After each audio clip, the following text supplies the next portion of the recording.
So I completely understand the wish of all of us to try and turn Russia's words against them. This idea that Russia's just executing a special military operation rather than prosecuting a war in Ukraine is simply ludicrous. There's the amount of devastation that has been wrought on Ukraine has not been seen on the European continent since World War II. So this, for all intents and purposes, is a war, despite the fact that Russia calls it a special military operation.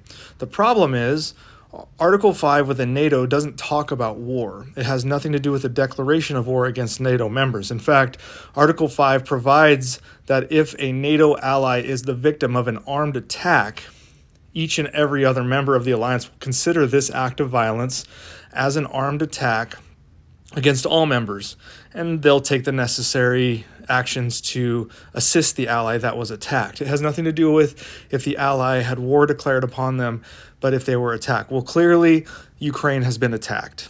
And if they were a NATO ally, Article 5 would have immediately applied, and all of the NATO allies would have provided assistance to the attacked party member of NATO, which would have been Ukraine. So when Ukraine joins NATO, they enjoy those privileges. They get that security, which is the biggest reason why we're not seeing them join NATO right now, is because they're being actively attacked every day, every hour.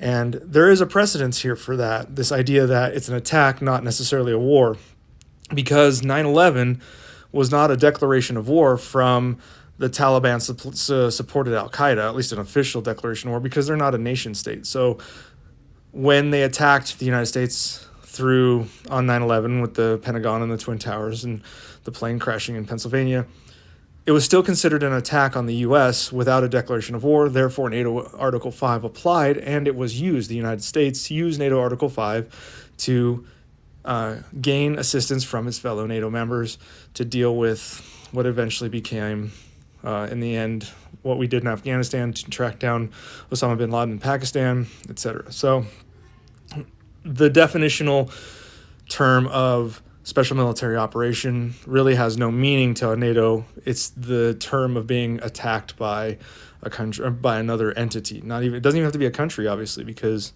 Al-Qaeda was not a country. So it's just an armed attack, and Ukraine has armed attacks upon it by Russia every day, unfortunately. So because of that, they likely will not see a formal invite to NATO while Russia is still engaged in military operations and prosecuting a war in Ukraine, which Putin knows. And because Putin knows this, it's in his interest to continue to prolong this war as long as possible to keep Ukraine out of NATO, using NATO's own words against them, using the fact that they won't bring in Ukraine as a NATO member because there's an ongoing conflict that they are dealing with, despite the fact that we all support Ukraine.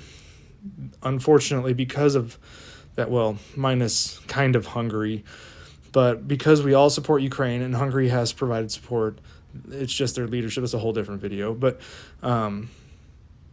because Putin knows this, he may try to prolong this war indefinitely to keep Ukraine out of NATO. And that's something we may have to deal with down the road and have to think about how we're going to play that out. Do we have separate security agreements with them?